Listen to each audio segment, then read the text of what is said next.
There is something strange that happens the morning after a cheat meal. Most people wake up feeling either guilty or fine, and they chalk the whole thing up to willpower, or the lack of it.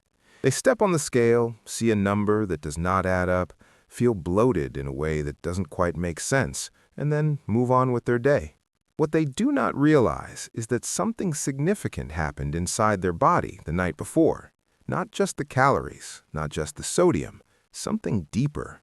A cascade of biological events that most people have never been told about because nobody ever connected the dots clearly enough to explain it.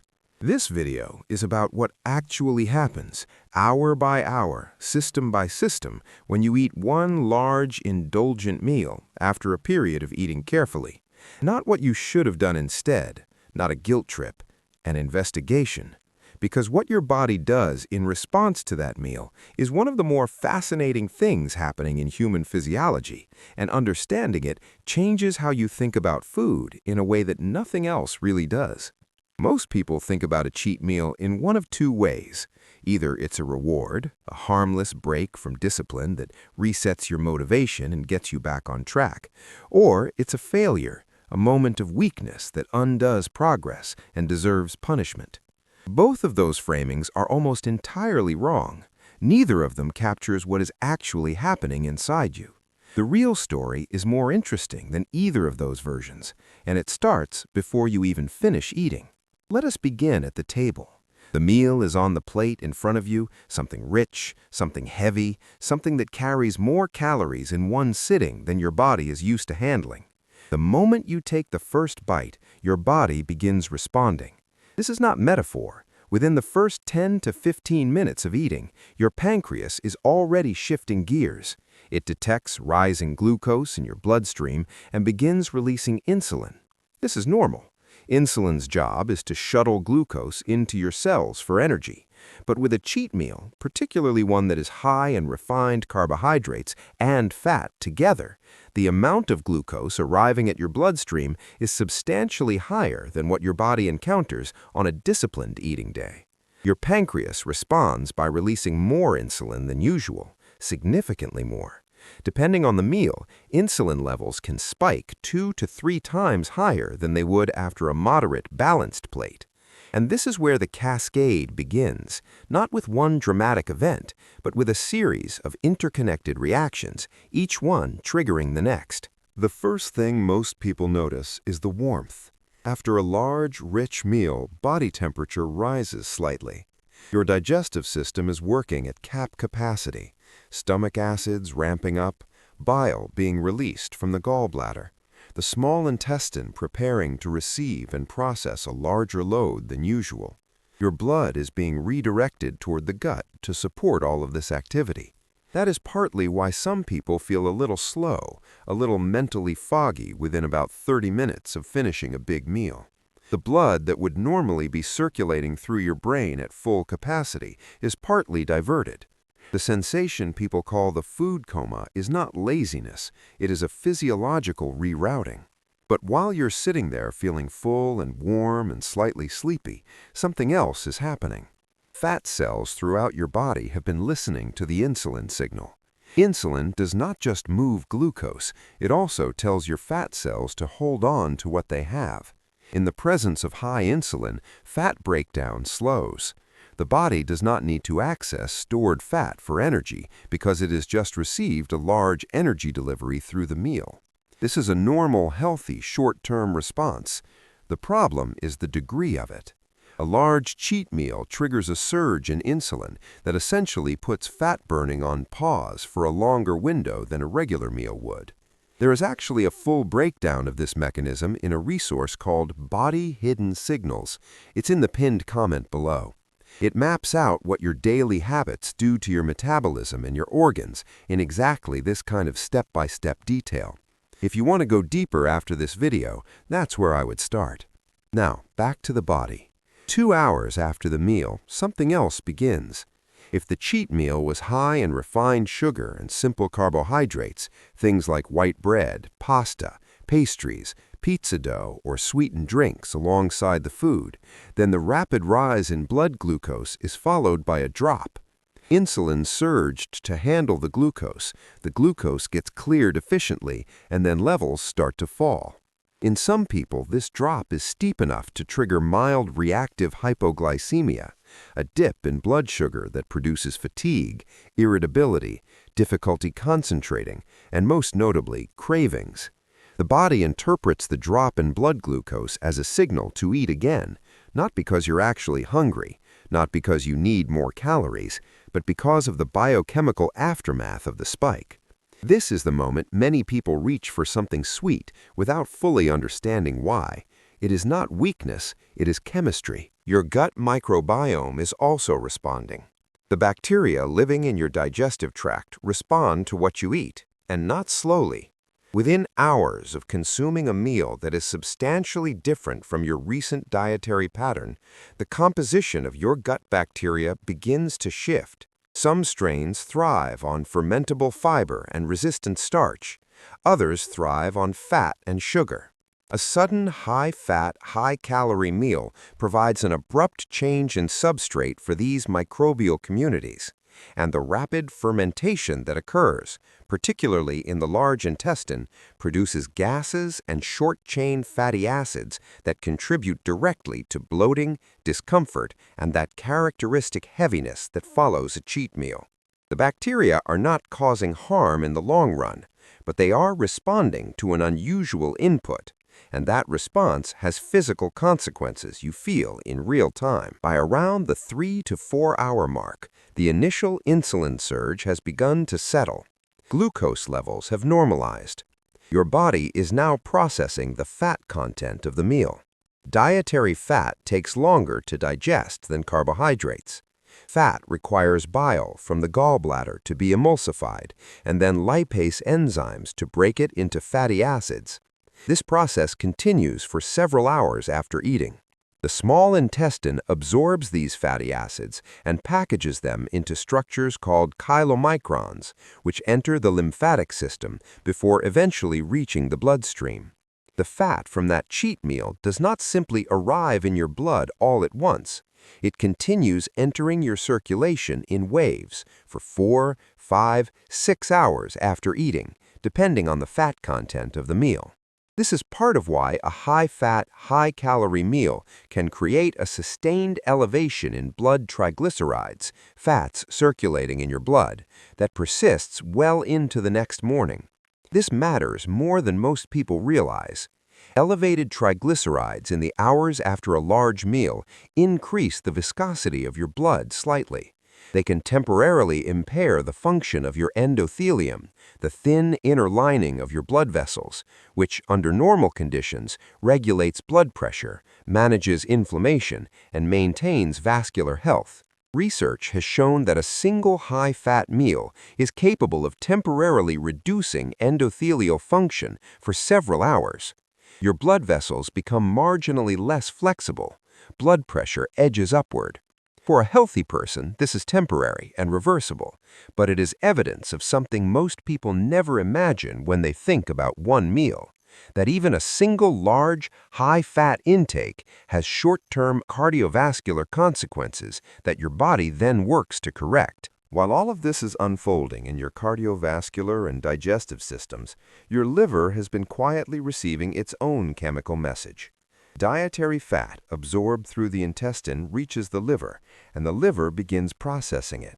If the meal contains significant amounts of fructose from sweetened drinks, desserts, or high sugar sauces, the liver is handling that as well.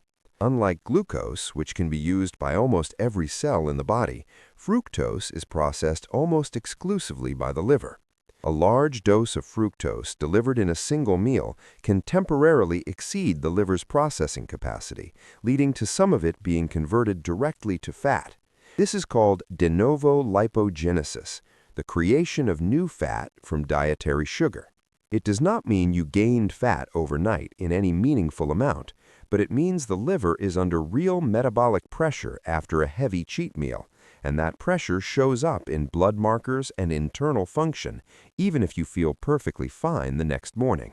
Now we reach the part of this investigation that most people never hear about, and the part that changes how you understand the entire aftermath. The morning after a cheat meal, most people step on the scale and see a number that is higher, sometimes by 2, 3, even 5 pounds, than what they saw the day before. And the immediate assumption is fat, that they have gained fat, that the meal undid weeks of progress. This assumption is almost always wrong, and understanding why it is wrong is the most important piece of this entire investigation. What is causing that number on the scale? Several things, none of which are newly stored fat tissue. First, the meal itself. A large meal, especially one high in salt and carbohydrates, contains significant volume and weight that moves through your digestive tract slowly. Some of it is still physically present in your system the morning after eating. Second, water retention. Carbohydrates are stored in the body as glycogen, primarily in your liver and your muscles. Every gram of glycogen is stored alongside approximately 3 to 4 grams of water. A large carbohydrate-heavy cheat meal replenishes glycogen stores rapidly and completely if they were even slightly depleted. The water that comes with that glycogen shows up on the scale. Third, sodium. Most cheat meals, restaurant food, pizza, takeout, processed snacks, contain significantly more sodium than a home-cooked, disciplined meal. Sodium causes the body to retain water in the short term as it works to maintain fluid balance. This water retention is real, measurable, and entirely separate from fat. The actual accumulation of new fat tissue from a single meal is far smaller than the scale suggests. To gain 1 pound of body fat, you need to consume approximately 3,500 calories above your maintenance needs. A large cheat meal might contain 1,000 to 2,000 extra calories. That is real. Those calories matter in the context of a week, but they do not translate to the 2 or 3 pounds the scale shows the next morning. What you are seeing is water, glycogen, digestive content, and sodium response, not fat. And most of it resolves within 2 to 3 days. But there is something else happening the morning after.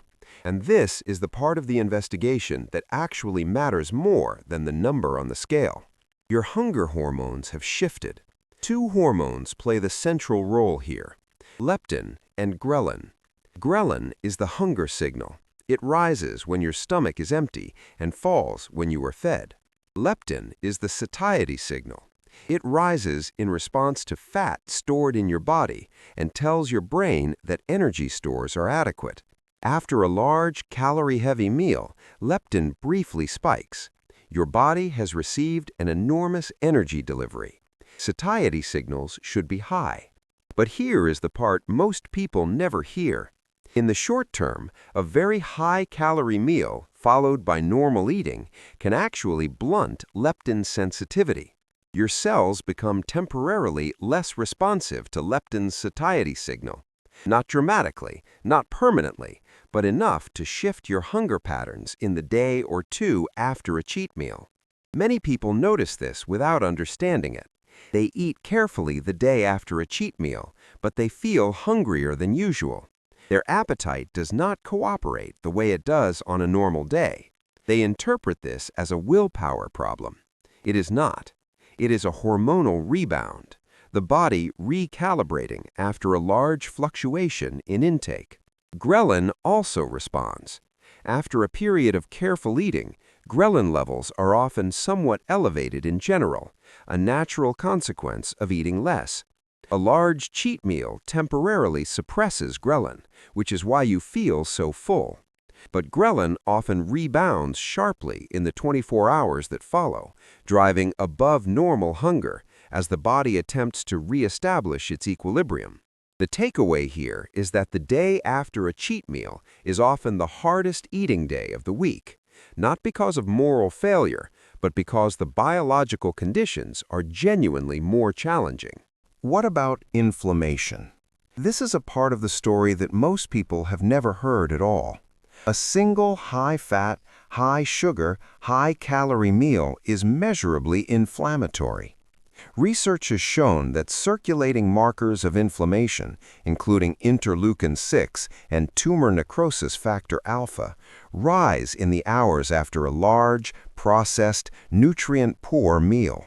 White blood cells respond to elevated triglycerides, to oxidative stress from rapidly metabolized fats and sugars, and to gut barrier changes triggered by the unusual food load. This inflammatory response is temporary.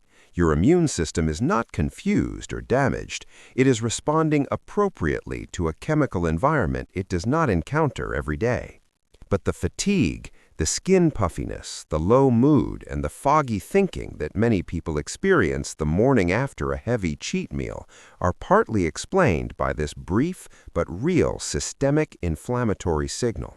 Your sleep also changed that night, whether you noticed it or not. A large meal eaten in the evening, and most cheat meals happen at night, activates your digestive system at exactly the time your body is trying to shift into rest and repair mode. Core body temperature needs to fall slightly to initiate and maintain sleep. The digestive process raises it. The result is often lighter sleep, more time in lighter sleep stages, less time in slow-wave deep sleep, and more frequent awakenings that people do not always remember. Growth hormone is primarily released during deep sleep. If deep sleep is compromised by digestion, the overnight repair signals your body depends on are weaker than usual. You may not feel dramatically worse the next morning, but the quality of your recovery was affected in ways that accumulated silently. Now here is the part that changes everything, not as a warning, but as a reframe. All of what you just learned points to one conclusion, and it is not that cheat meals are dangerous, it is that they are powerful. Your body treats a single, large, indulgent meal as a significant event. It responds at the level of hormones, inflammation, liver chemistry, gut bacteria, cardiovascular function, and sleep architecture. This is not weakness, it is sensitivity. Your body is responsive to what you put in it, and it is constantly working, sometimes harder than you realize, to return to balance. The reason this matters is that most of the negative experiences people have after a cheat meal, the bloating, the poor sleep, the morning weight spike, the cravings the next day, the low energy, are not punishment, they are information. They are your body communicating the exact mechanisms it is working through. Understanding those mechanisms means you are no longer at the mercy of guilt or confusion. You are reading a process. The good news, backed by solid physiology, is that the body is remarkably good at restoring equilibrium.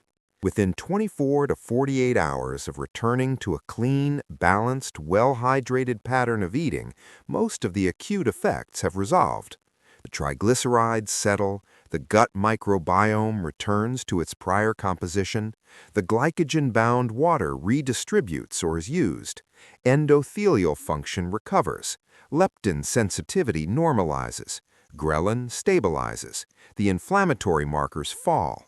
Your body does not hold a grudge, it recalibrates. It is designed to handle occasional variation. The issue is never a single meal. The issue is what pattern that single meal is embedded inside. If a cheat meal happens once a week or less, and your baseline pattern is consistent, your body handles it with relatively minor consequence. If cheat meals happen 3 or 4 times a week, the cumulative metabolic load, the repeated insulin spikes, the sustained triglyceride elevation, the repeated disruption to sleep and gut bacteria starts to build in ways that do not fully resolve between cycles. One meal is a signal. Repeated meals are a pattern. Your body responds to patterns far more than to single events. What you can do in the 24 hours after a cheat meal is not complicated. Drink more water than usual to support the kidneys in clearing the sodium load and to help the liver process its backlog. Move your body. Even a 30-minute walk significantly improves insulin sensitivity and helps muscles draw glucose out of the bloodstream more efficiently, reducing the duration of elevated blood sugar. Eat simply and with fiber. Vegetables and whole grains help stabilize ghrelin, support gut bacteria returning to baseline, and avoid compounding the liver's workload. Sleep as well as you can. The repair mechanisms that were partially disrupted the night before will do more of their work the following night if you give them the environment to do it. None of this is punishment. All of it is support. The cheat meal happened, the body responded. Now you understand exactly what that response looks like, and you can work with it rather than against it. Most people go their whole lives eating these meals and never understanding the precise biological story unfolding inside them. They feel things they cannot explain and make assumptions that do not serve them. Now you have the actual investigation. The Body Hidden Signals Guide in the pinned comment goes further than this. It covers dozens of different body responses and what they mean before they become real problems. It is the kind of material that changes how you pay attention to your own body, in the same way this video hopefully has. Everything your body does is communication. You just have to learn the language.